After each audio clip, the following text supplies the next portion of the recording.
இன்றைக்கி நான் 1/4 kilo chicken தான் வாங்கியிருக்கேன். இதை வந்து நம்ம இன்றைக்கி சுறுசுறுப்பு சிக்கனாக இதை நம்ம மாற்றிடலாம். இதை முதல்ல நம்ம கழுவிக்கலாம். இதை நான் நல்லா கழுவி எடுத்துக்கிறேன். இந்த ஜவ்வு கொழுப்பு எல்லாத்தையுமே நான் பிரித்து எடுத்துருவேன். அதெல்லாம் போட மாட்டேன். இங்கே பாருங்கள், இந்த பீஸ்லாம் நான் தூக்கி போட்டுருவேன். இந்த பீஸ்லாம் போடுறதுனால சிக்கனே நல்லா இல்லாமல் போயிடுது. அதனால தேவையில்லாததெல்லாம் தூக்கி எரிஞ்சிடணும். இதை நல்லா இப்போ நான் அலசி எடுத்துக்கிட்டேன். இப்போ அடுத்த தண்ணி ஊற்றி அலசி எடுத்துக்கலாம். அடுத்த தண்ணி ஊற்றி நல்லா கலக்கி எடுத்துக்கிறேன். இப்போது இதையும் நல்லா ஒரு அலசி எடுத்துக்கலாம்.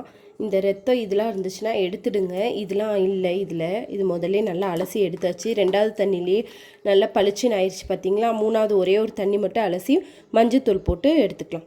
இப்போ 3வது தண்ணி அலசிட்டு வந்துட்டேன். இப்போ மஞ்சத்தூள் போட்டுக்கலாம். சிக்கனுக்கு யார் தான் சோம்பேறி சிக்கன்னு பேர் வச்சாங்கன்னே தெரியல. என்னை பொறுத்த வரைக்கும் நான் வந்து கோழியெல்லாம் சுறுசுறுப்புன்னு தான் சொல்லுவேன். நல்லா சுறுசுறுப்பாக இருக்கும். யார் வச்சாங்கன்னு தெரியல. அதனால நான் இன்றைக்கி வந்து சுறுசுறுப்பு சிக்கன் தான் சொல்ல போகிறேன் இதுக்கு பேரை. நான் இதை நல்லா மஞ்சத்தூள் போட்டு ஒரு பெரட்டி எடுத்துக்கலாம்.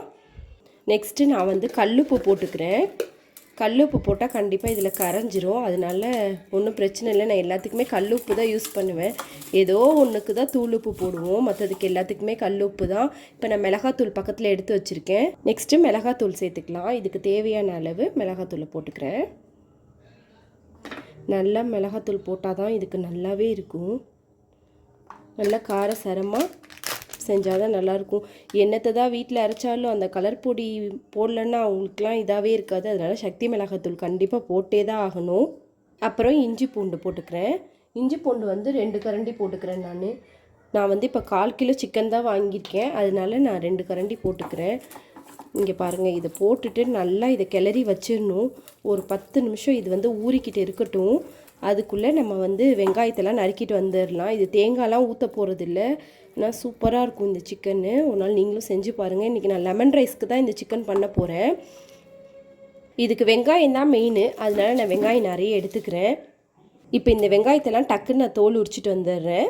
இப்போ இதை நான் எல்லாம் தொலி உரிச்சாச்சு. இப்போ கடன்னு இதை நான் கட் பண்ணி போட்டுடுறேன். சின்னதாக கட் பண்ணிக்கோங்க.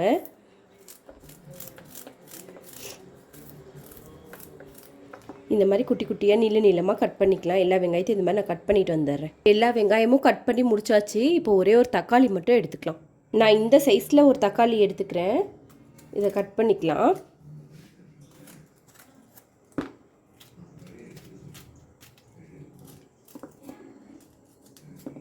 இப்போ தாளித்து விட்டுடலாம். அந்த சிக்கனை ஈஸியான வேலை, டக்குன்னு செஞ்சிடலாம்.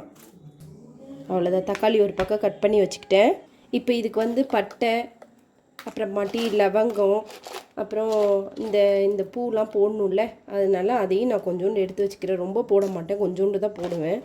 அதையும் எடுத்து வச்சுக்கிறேன் பக்கத்துலேயே, இல்லைன்னா நான் மறந்துடுவேன். எல்லாத்துலேயும் ஒரு பீஸ் எடுத்து வச்சுக்கிறேன். அவ்வளோதான். இப்போ குக்கர் அடுப்பில் வச்சுட்டு பற்றிடலாம். சீக்கிரமாக இது ரெடி ஆகிடும். அடுப்பு காஞ்சிருச்சு. இப்போ வந்து குக்கர் காஞ்சிருச்சு. 2 கரண்டி எண்ணெய் ஊற்றிட்டேன். இப்போ வந்து இந்த நம்ம எடுத்து வச்சுருக்கோம்ல, இந்த வெங்காயத்தில் கொஞ்சோன்னு போட்டுக்கலாம். ஏற்கனவே நம்ம இஞ்சி பூண்டெல்லாம் போட்டுட்டோம், அதனால் தேவையில்லை. இந்த பட்டை, லவங்கம், அந்த பூ எல்லாத்தையும் ஒன்றா போட்டு ஒரு வதக்கி விட்டுருவோம். இப்போ நல்லா வதங்கிருச்சு. இப்போ இருக்கிறத எல்லாத்தையும் போட்டுக்கலாம். தேங்காய் ஊற்றாத சிக்கன் இது சூப்பராக இருக்கும். ஒரு நாள் செஞ்சு சாப்பிட்டு பாருங்கள். டக்குன்னு வேலையாயிடும். இது நல்லா வதங்கட்டும். அடுப்பை கொஞ்சம் நான் ஹை பண்ணிக்கிறேன். அது வதங்கிட்டு இருக்கிறதுக்குள்ளே பக்கத்து அடுப்பில் சாப்பாடு வச்சிடலாம். கண்டிப்பாக ஒரு நாள் இந்த சுறுசுறுப்பு சிக்கனை செஞ்சு பாருங்கள், உங்களுக்கு ரொம்ப பிடிக்கும். இப்போ நல்லா வதங்கிருச்சு. இந்த சிக்கனையும் இதில் போட்டுடலாம்.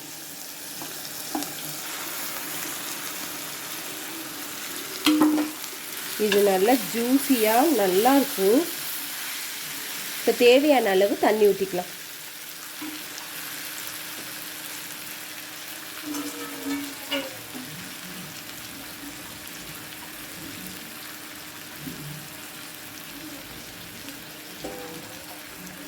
நான் வந்து இந்த மசாலா ஏத்தனத்துலேயே இருக்கிற தண்ணியே ஊற்றிக்கிறேன்.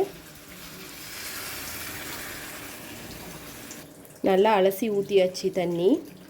இது இப்போ நல்லா ஒரு கிளறி விட்டுருவோம்.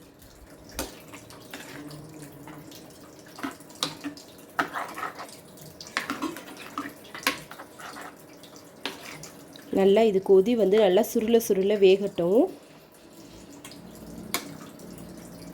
இங்கே பாருங்கள், இப்போ நல்லா இது கொதி வந்துருச்சு. இது நல்லா சுருள வேக விட்டுட்டு மூடி போட்டு ஒரு 3 விசில் விட்டு எடுத்தோன்னா அப்படி ஜூஸியான கிரேவியோட சுருப்பு சிக்கன் ரெடி.